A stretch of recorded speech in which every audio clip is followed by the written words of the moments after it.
일본의 수출 규제 10개월이 지난 지금 한국의 반도체 체질은 다방면으로 한층 안정화됐다는 평가입니다.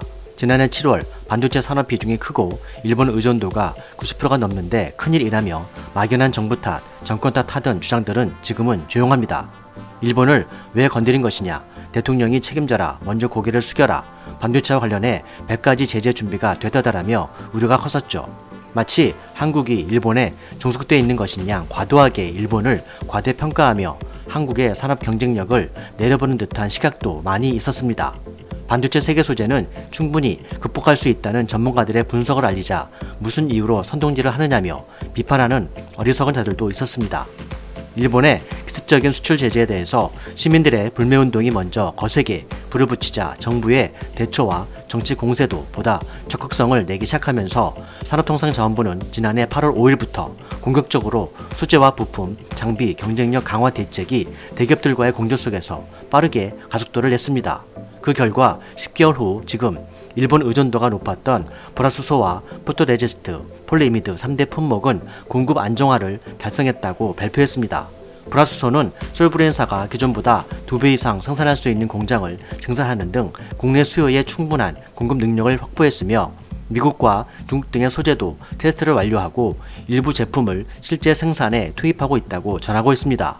포토레지스트는 유럽산 제품으로 수입을 다변화하고 글로벌 기업 듀폰을 통해서 생산시설 투자를 유지하는 등 공급 기반을 확보했으며 폴리이미드의 경우도 국내 코오롱 인더스트리, SKC 등에서 자체 기술을 확보하고 국내 공장을 증설하며 수출까지 진행 중인 상황입니다.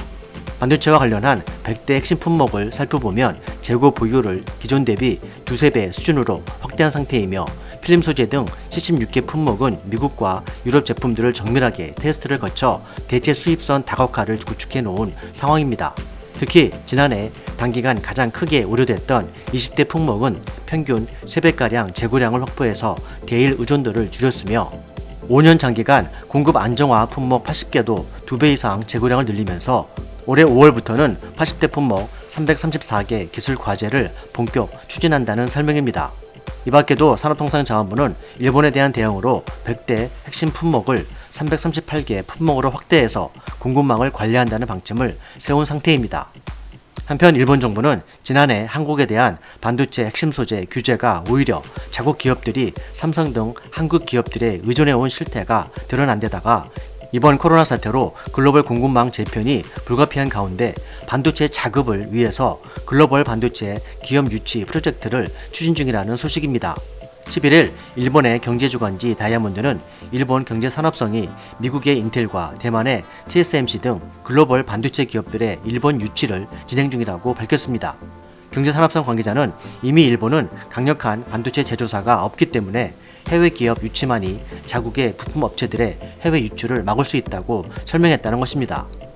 코로나 사태로 인해서 유례없는 대혼란과 국가 간 교류가 극도로 최소화되자 자국 기업의 생산기지, 본국 귀환이라는 리쇼어링이 세계적인 흐름이 되고 있습니다.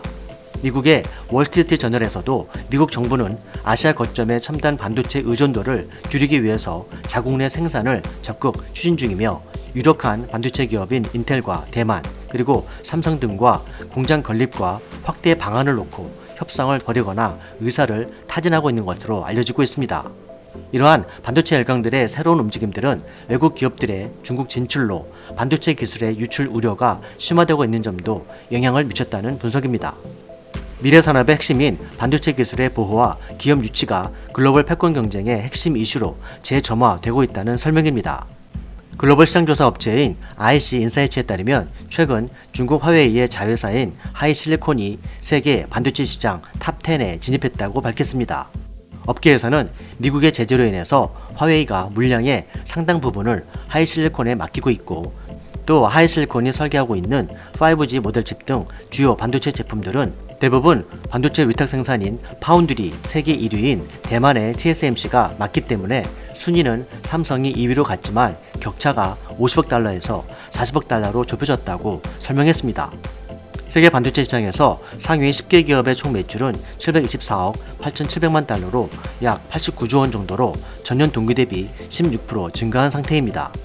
한편 이러한 국제적인 흐름 가운데 한국은 대일본 반도체 의존도를 낮추고 공급 다변화와 국내 생산성을 높이며 보다 안정적인 체계를 갖추는 한편 LG 이노텍은 코로나 사태에도 불구하고 1분기 2조 109억 원, 영업이익 1,380억 원 매출 흑자를 내면서 글로벌에서도 1등까지 달성하는 저력을 발휘했습니다. LG 이노텍의 전년 대비 매출이 46.9% 증가한 흑자 전환의 비결은 기판 소재 사업에 활약을 손꼽고 있습니다. 기판 소재 사업이란 반도체 패키지나 디스플레이 패널을 만들 때 사용되는 기판 소재 부품을 생산하는 사업으로 통신용 반도체 기판인 RF-SiP, 테이프, 서브스트레이트, 포토 마스크 등은 글로벌 시장 32%를 차지하며 1등 공신 역할을 크게 해주고 있습니다. 특히 모바일과 LOT 기기의 초슬림, 고성능, 대용량 트렌드를 가능하게 해주는 RF-SiP는 부가가치 제품으로 연평균 40%의 매출 성장을 기록하면서 포토마스크나 테이프, 서브스트레이트 등 기판 소재 사업의 전체 성장을 견인하고 있다고 설명하고 있습니다. 전세계 5G 및 폴더블폰 확산, 반도체 메모리 용량 증가가 계속적으로 요구되는 가운데 반도체 기판에 대한 수요도 지속적으로 확대될 전망이어서 LG 이노텍은 새로운 공법과 재료 적용, 독자적인 접착 기술, 프로세스 향상 등 다양한 혁신 활동을 가속화하면서 미래 준비에 속도를 내고 있다고 합니다. 지난 10일 청와대 수초관에서 개최된 취임 3주년 특별 연설에서 문 대통령은 시스템 반도체와 바이오 헬스, 미래차 분야를 신성장 3대 산업으로 강조했습니다. 세계를 선도하는 디지털 강국, 첨단 산업의 세계 공장으로 만들겠다는 포부를 밝히며 한국의 우수한 IC 인프라와 세계 1위 경쟁력으로 추진했다고 말했습니다. 김성수 과학기술혁신본부장은 혁신 성장을 위한 3대 중증 산업인 시스템 반도체와 바이오 헬스, 미래차에서 어떤 성과가 있는가에 대해서 다음과 같이 설명했습니다.